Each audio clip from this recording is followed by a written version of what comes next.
2018년도 우리 서울시 고졸 방송통신직종 공무원 구급 기출문제 유성공학 문제를 같이 풀겠습니다. 우선 그 출제된 내용은 기본적인 내용 위주로 아주 기초에 관련되는 문제들이 대부분 출제가 됐습니다. 그래서 출제 경향도 여러분들 새롭게 한번 또 문제 풀면서 정리를 해나가시고, 또 내년 대비하시는 분들도 우리 교재에 나오는 그 기본 예제하고 또 모의고사 문제 위주로 쭉 풀으시면 높은 점수를 얻을 수 있겠습니다. 자, 1번을 보겠습니다. 자, 1번 일반 전화에서 사용이 되는 음성신호 주파수 대역으로 가장 옳은 것은 어느 겁니까? 이렇게 나와 있습니다. 자, 우리가 이 전화할 때 있죠. 전화할 때. 두 사람이 전화할 때 왔다 갔다 하는 그 음성 신호를 어떤 주파수 영역으로 이렇게 환원시켜서 해석을 해보면, 우리 가청 주파수는 20Hz에서 20kHz를 가청 주파수라고 이야기를 하지만은 실제 전화할 때는 아주 높은 고주파나 아주 저주파 성분은 거의 보이지 않습니다. 물론 그 방송할 때는 좀 틀리겠죠. 뭐 소프라노 소리도 있고, 뭐 특이한 무슨 뭐 악기, 뭐 동물, 뭐 이런 등등 뭐 특이한 소리도 있겠지만은, 전화는 우리 보통 두 사람 내용이 뭐 순간적으로 크게 뭐 주파수가 확 바뀌는 그런 요소가 거의 없다라고 판정할 수 있겠습니다. 그래서 우리 전화할 때는 유효 음성 주파수라고 합니다. 유효 음성 주파수. 자, 요게 300Hz에서부터 3.4kHz, 3400Hz 이런 주파수 성분이 왔다 갔다 하는 겁니다. 내가 지금 전화기를 가지고 혹은 마이크 가지고 뭐라고 내가 목소리를 이야기하면, 마이크 줄에서는, 전화기 줄에서는 정기적인 이런 교류 신호, 이런 주파수 안에 들어가 있는 이런 교류 신호로 이제 바뀌면서 이제 구리선 통해 가지고 쭉 전화국으로 경유해서 이제 상대방한테 전송이 되는 겁니다. 그래서 요것을 유효 음성 주파수라고 해요. 이럴 수 있죠. 가청 주파수는 20Hz에서 20kHz지만은 전화할 때는 보통 이런 주파수가 왔다 갔다 하는 것이다. 1번은 1번이 되겠습니다. 자, 2번은 우리 그 잡음 중에 필연적인 잡음, 어쩔 수 없는 잡음 있죠. 어떤 저항체에 전류가 흐르면 뜨거워지겠죠. 그럼 뜨거워짐으로 인해서 어떤 열 에너지가 발생이 되는 겁니다. 뜨거워짐으로 인해서 나타나는 어쩔 수 없는 잡음, 열잡음이라고 하는 겁니다. 열잡음. 그래서 이것은 고주파의 신호를 가하든 저주파의 신호를 가하든 뭐 직류 성분의 신호를 가하든지 간에 전류가 흐름으로 인해서 뜨거워지면서 나타나는 어쩔 수 없는 잡음. 그래서 주파수에 무관한 이런 잡음을 우리가 백색 잡음이라고 해요. 화이트 노이즈, 백색 잡음. 주파수가 높든 낮든 주파수에 무관하게 어쩔 수 없이 생기는 잡음. 그래서 이 백색 잡음, 화이트 노이즈라고 하는데, 이 백색 잡음의 대표적인 그 속하는 잡음 하나를 우리가 꼽아라 그러면 열 잡음을 꼽을 수가 있겠습니다. 그래서 모든 저항체에서 나타날 수 있는 잡음, 이게 열 잡음이라고 우리가 정의하시면 되겠습니다. 그래서 열 잡음은 열잡음 전압, 여기 노이즈가 N자가 잡음이죠. E는 전압의 약자 쓴 겁니다. 원래는 전압의 제곱이죠. 열잡음 전압의 제곱은 4K TBR 이런 식으로 정의가 되는 겁니다. 여기 K라고 되어 있는 것은 어떤 온도가 주어졌을 때 어떤 매질의 상수값, 볼트만의 상수, 이건 주는 겁니다. 그리고 T라는 건 온도예요. 절대 온도로 고치는 겁니다. 만약에 20도시다 그러면 플러스 273을 더해주면 절대 온도가 되는 겁니다. 그리고 B라는 건 대역폭이에요. 밴드스 대역폭이 몇 헤르츠를 주는 거고, 요 저항이 이제 모든 뭐 트랜지스터든 다이오드든 뭐 모든 기기는 다 저항으로 볼 수 있는 겁니다. 그렇지? 그 저항으로 봐서 이게 몇 옴이다 이렇게 주겠죠. 그래서 열 잡음 전압을 계산하세요. 시험 문제 나왔더라면 이건 잡음의 제곱이죠. 그러니까 전압으로 계산하세요. 시험 문제 공무원 시험에 나왔더라면 그때는 4K TBR에 루트를 씌워주면 되겠습니다. 이런 것들은 공무원 시험의 기출문제로도 종종 나옵니다. 열 잡음 전압이 얼마가 됩니까? 이렇게 물으면 이렇게 해서 몇 볼트 오면 되는 겁니다. 할 수 있죠? 이건 열 잡음 전압의 제곱이에요. 근데 간혹 가다가 열 잡음 전력으로 시험 문제 내는 경우가 있어요. 전력. 여러분들 전력의 정의가 뭡니까? 전력이라고 하는 것은 R분의 V제곱 아니에요? R분의 V제곱.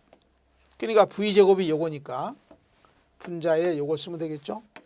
4K TBR을 쓰고 분모에 요걸 쓰는 겁니다. 그럼 약분되지? 이렇게 돼. 근데 우리 그 어떤 시스템에서 어떤 회로에서 임피던스가 매칭이 되면 최대 전력 공급 조건이 만족이 되는 겁니다. 그래서 어떤 잡음 전력도 임피던스 매칭이 된 상태에서 이제 최대로 나타나는 열잡음 전력이 되겠죠. 매칭됐을 때는. 그때가 바로 유능 잡음 전력이다. 이렇게도 표현하는 겁니다. 그래서 임피던스 매칭이 될 때는요. 우리 전기이론 시간에도 공부했던 것처럼 그때는 R분의 V제곱이 아니라 4R분의 V제곱하는 사자가 들어갑니다. 임피던스 매칭이 됐을 때는 사자가 들어가. 그럼 요거까지 이렇게 약분이 돼서 결론은 KTB 하는 이런 값으로 열잡음 전력을 계산하는 문제도 시험 문제 출제가 될 수 있겠습니다.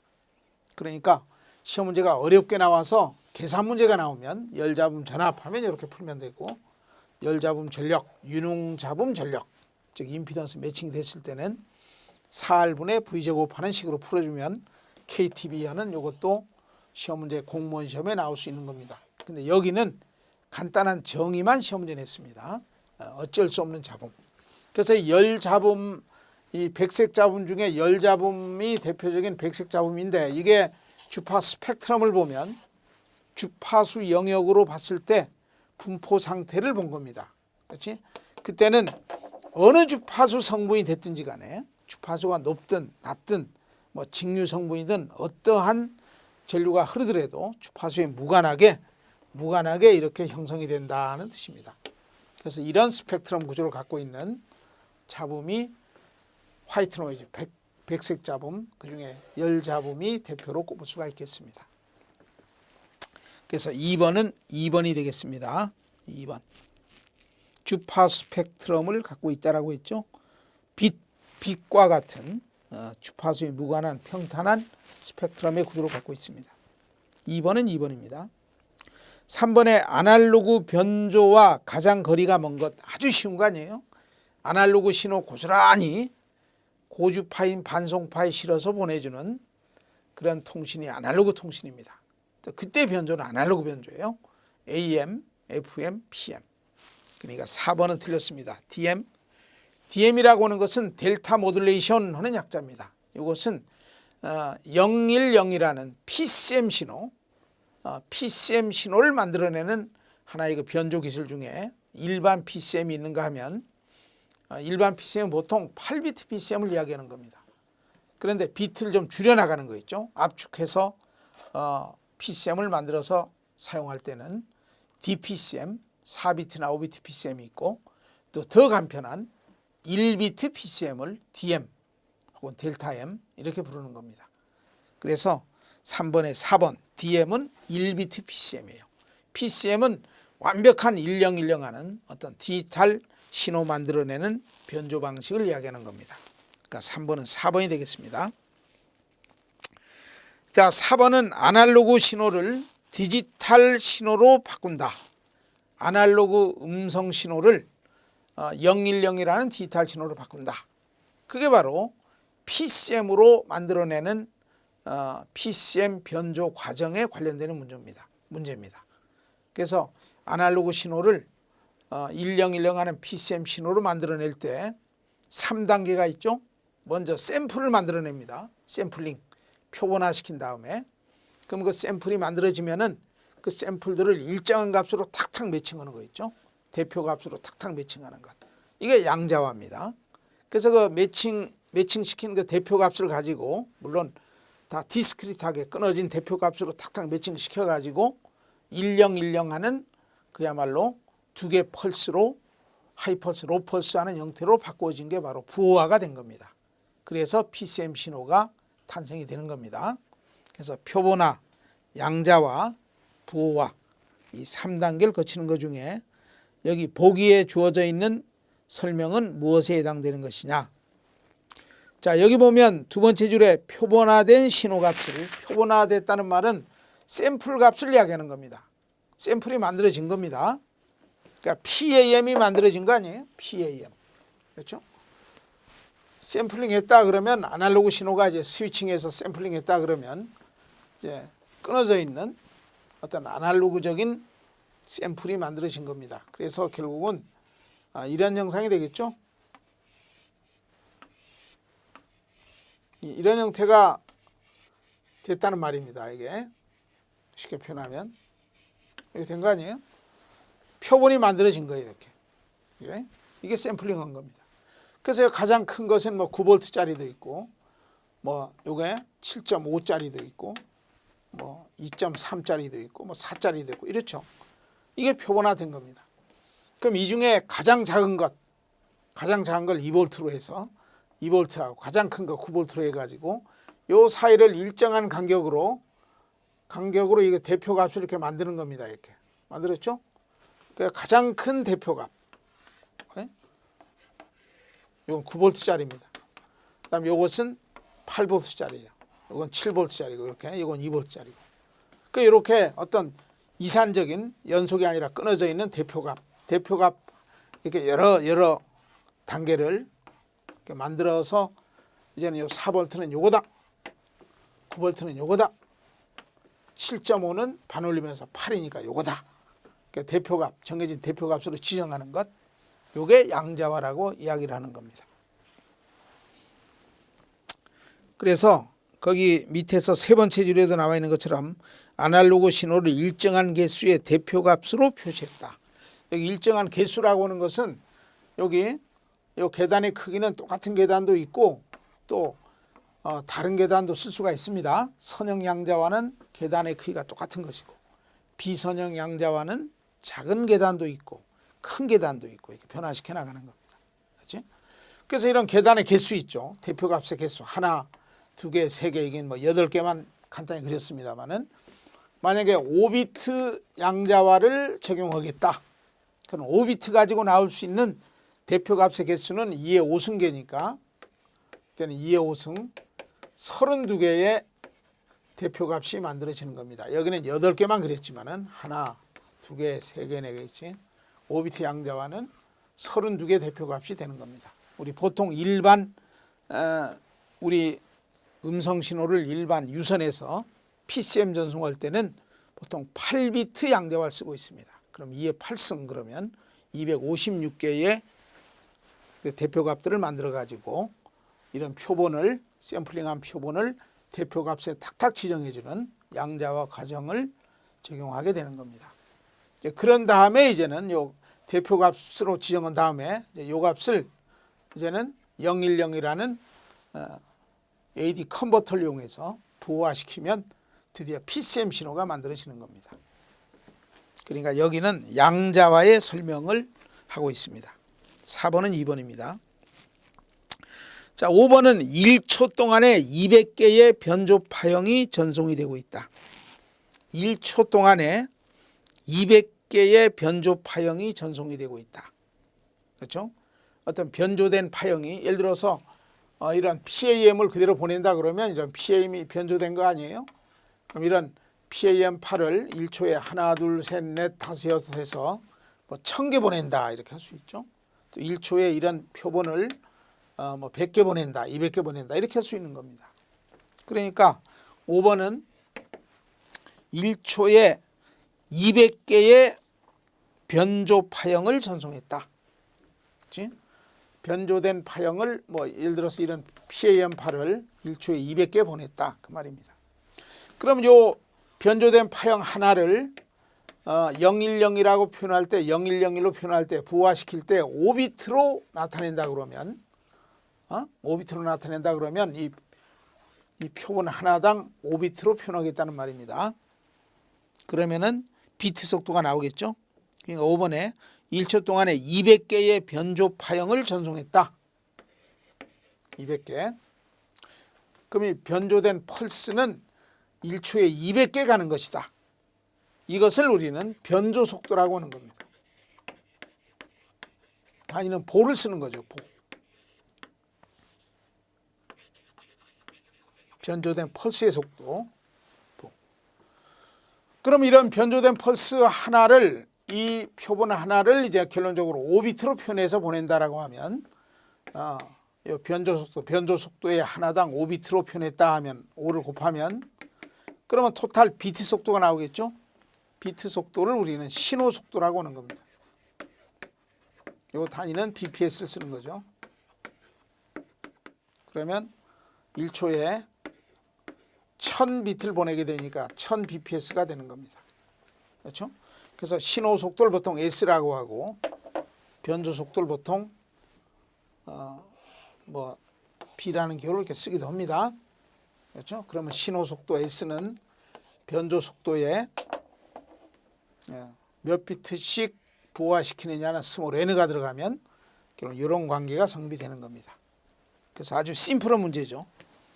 그러니까 5번은 이 시스템의 보율이라는 게 변조 속도의 단위니까 요 보율, 보레이트 하는 게 변조 속도, 요걸 이야기하는 거죠. 200보 이렇게 되는 거고, 그 다음에 2비트씩 정보가 실렸다고 했으니까 이 변조된 펄스 하나 속에 2비트가 실린 겁니다. 5비트가 아니라. 5비트 같으면 이렇게 되는 거고, 여기는 2비트니까 2로 바꿔야지.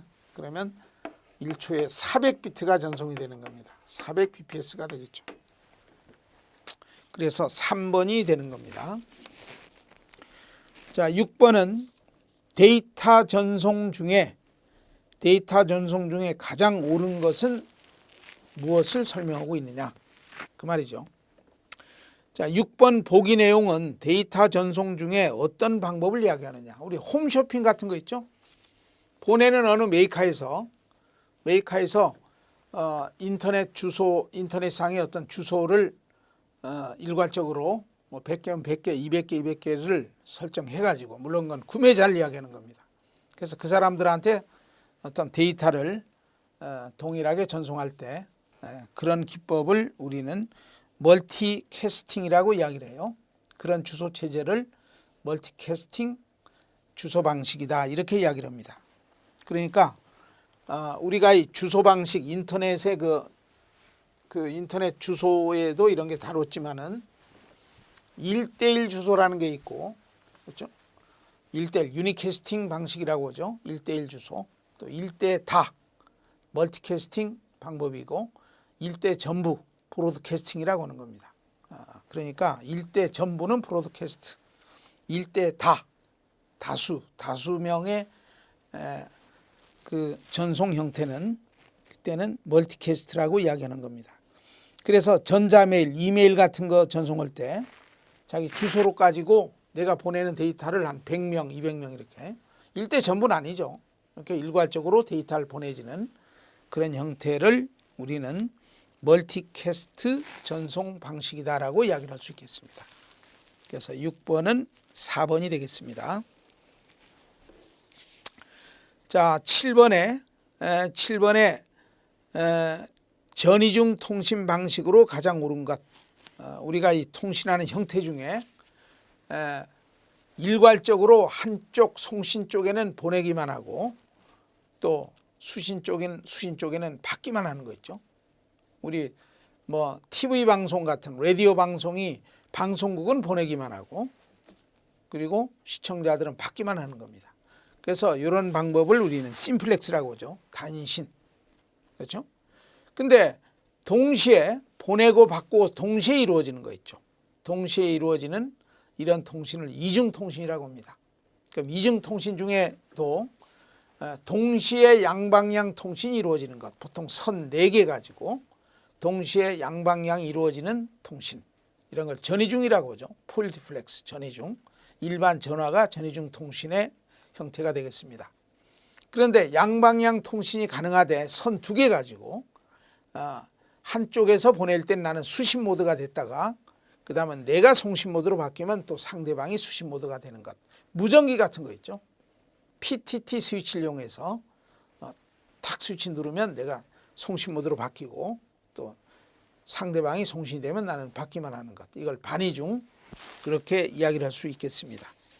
그러니까 여기서는 전이중 통신이죠. 동시에 양방향 통신이 이루어질 수 있는 통신 방식은 전화 같은 경우가 이제 전이중 통신이 되는 겁니다. 2번이 되겠습니다.